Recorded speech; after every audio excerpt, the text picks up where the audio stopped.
It's an everyday thing. It's an everyday thing. It's an everyday thing when you let your nuts hang. Okay, so I'm going to do this part quickly because I don't want to end up in a reel that you're showing tomorrow, and I'm not actually having a meltdown about the ballroom. But I will say that it is nothing like any of the other renovations. I mean, his ballroom is almost double the size of the White House itself, and he's not using taxpayer dollars. He's using his own dollars, maybe, or the dollars of companies that want favorable treatment, like Google, Palantir, all with big contracts with him.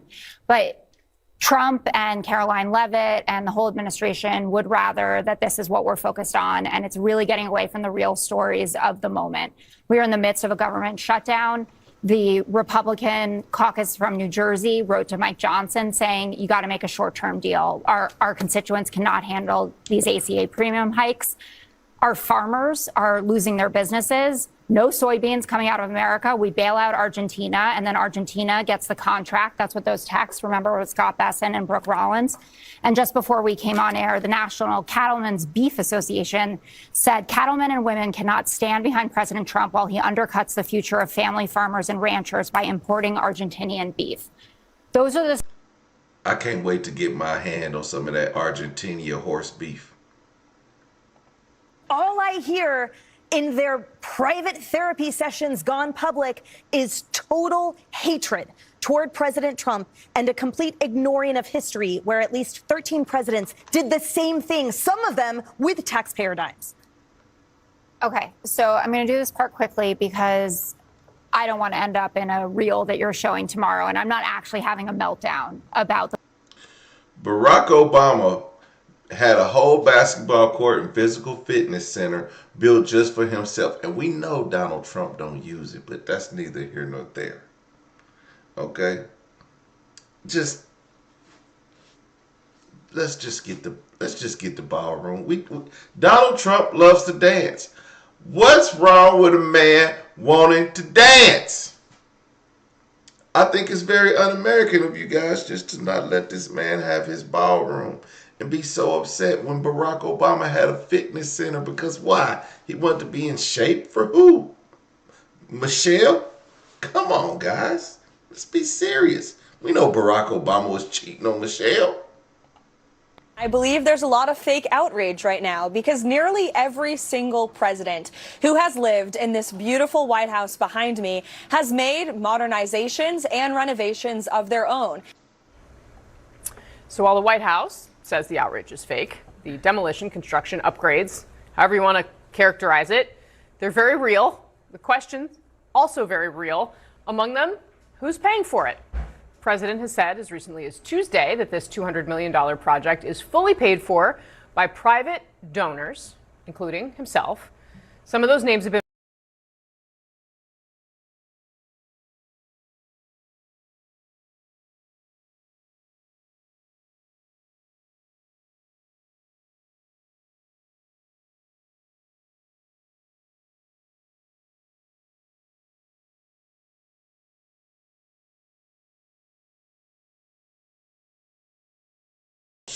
I want y'all to see right there. I'm goddamn muted. Who owns this bulldozer right here is a private donor of the ballroom. The White House ballroom is a private donor right there. Okay? So they getting paid twice. Released, but the White House has still not put out a comprehensive list or a breakdown of the donations. And just about 24 hours ago, when news broke that the president was seeking a settlement from the Justice Department over past investigations into him, he suggested maybe that money, taxpayer money, could foot the bill. If I get money from our country, I'll do something nice with it, like give it to charity or give it to the White House where we restore the White House. And we're doing a great job in the White House. As you know, the ballroom is under construction. Ooh, you let them talk long enough, they might tell you the truth. So, the private donors are donating to the White House. Trump is suing the Department of Justice for $230 million, and he said he's going to donate that to the...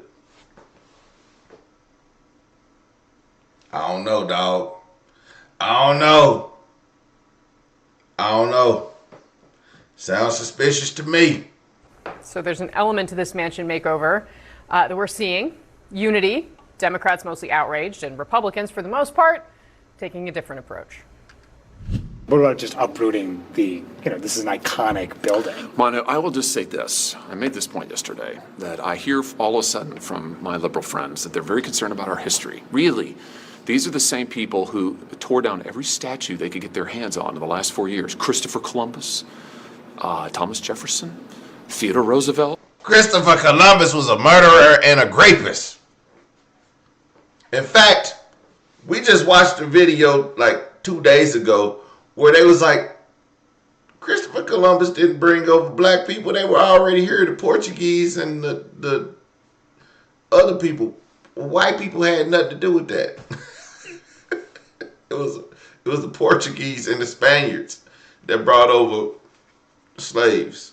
The white people didn't benefit from that at all. They didn't have any concern for history then. Now all of a sudden, like, the facade of the East Wing is iconic. Oh, give me a break. I mean, give me a break. All right, let's get off the sidelines, head into the arena. My panel is here. CNN legal analyst Elliot Williams, Republican strategist and pollster Kristen Soltis Anderson, former Democratic Congressman of South Carolina Joe Cunningham, and Republican strategist, former Trump campaign advisor David Urban. We're also joined by the author and journalist Kate Anderson Brower. She's written several New York Times best-selling books about the White House, among other accolades. On the left side of your screen, we are joined by our arena text chain with additional analysis from some of our top reporters and contributors. And Kate Anderson Brower, before we dig into the politics of this, I wanted to bring you in to give us a sense of what is gone, right? Because we're now understanding that essentially the entire East Wing is to be demolished, that was shown in some of the renderings that the White House had released over the summer. But of course, it was overlooked in many ways because the president had gone out and said, well, it's just going to be nearby. It's not going to be overtaking the East Wing. If the East Wing is gone, what does that mean? What has gone with it? Well, it'll mean the First Lady will have no place to work. Her staff will have no place to work inside the White House itself. There'll be. Have y'all ever seen the First Lady work? I haven't seen her work at all. In fact, she's non-existent. Where in the world is the First Lady? Probably working in the Eisenhower Executive Office building. But it's heartbreaking, I think, to see those images of the East Wing being demolished because it is so symbolic of the president's spouse and the already limited role that a president's spouse has.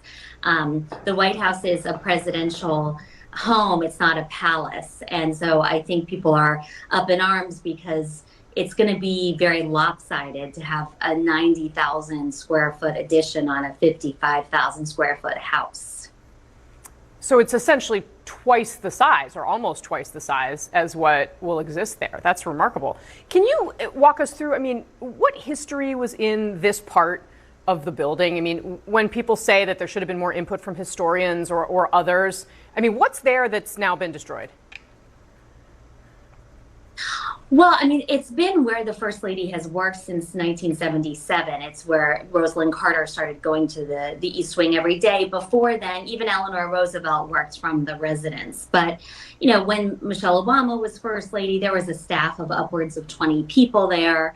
She and Dr. Biden would go to their offices all the time. I know that I spoke with one of Dr. Biden's aides who said even after the first Trump term, so much of the East Wing offices had been given over to the military who had made SCIFs there. So a lot of Dr. Biden's staff already worked in the Eisenhower Executive Office building, which is difficult when you're trying to write speeches and craft memos. But Teddy Roosevelt created the East Wing and Franklin Roosevelt expanded it to cover up in construction of the presidential bunker during World War II. But it's an important symbolic part of American history. And that is why I think people are so up in arms seeing it both. Trump probably want to get rid of it because Melania never used it. Like, if your wife never used a part of the house, wouldn't you be like, shit, I can find something better to do with this space. I'll just create a ballroom. I'll turn this into a man cave. Or, come on, man. He's not the first husband to take over his wife's empty space. Like, we're making this a big deal. Because Melania never works over there. So just Trump is finding something better to do with it, right? Like this. Yeah. So let's talk about this.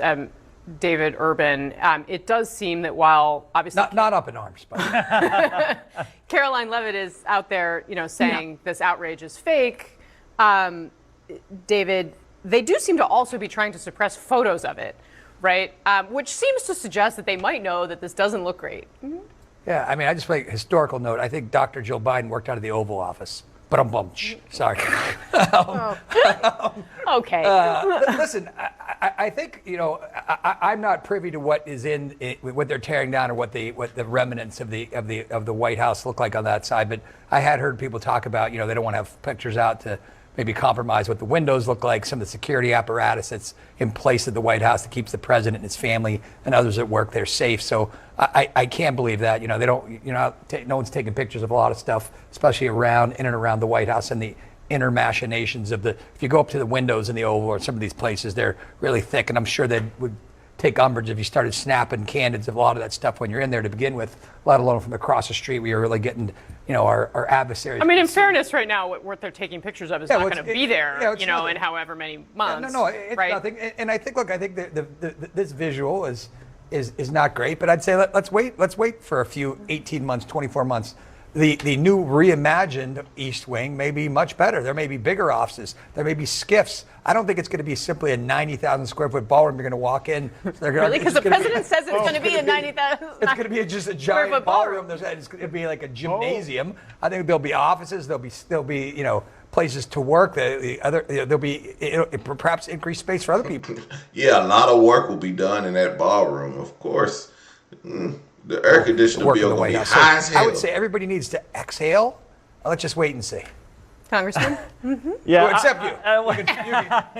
I'll exhale. But look, I think the optics are bad in the sense, I know the history is significant, but it's just like your boss in a company going out and buying a new car or a new house while they're doing layoffs within the company. Or it's a little bit let them eat cake. Yeah. Is that what you're saying? Similar to that, but yeah, the optics are bad as Americans are struggling to survive and afford health care and all the issues. And meanwhile, the government's shut down and this renovation is taking place. But this shouldn't be the story that Democrats focus on. It should be more of a byline in a larger issue, in that the administration is sending billions of dollars to other governments. He's seeking hundreds of millions of dollars for his own pockets out of the DOJ, the $200 million renovation.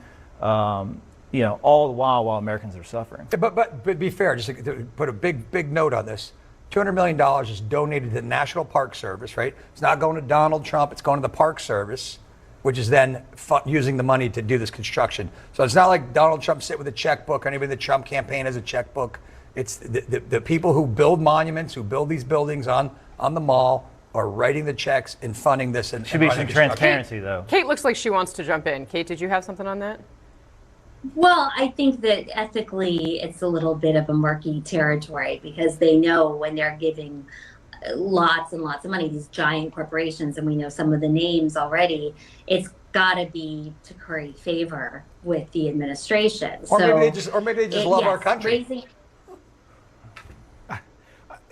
Okay. Elliot, jump in. When the White House was created, it's interesting because Donald Trump is not a temporary tenant. He'll be there well through 2028 into 2032.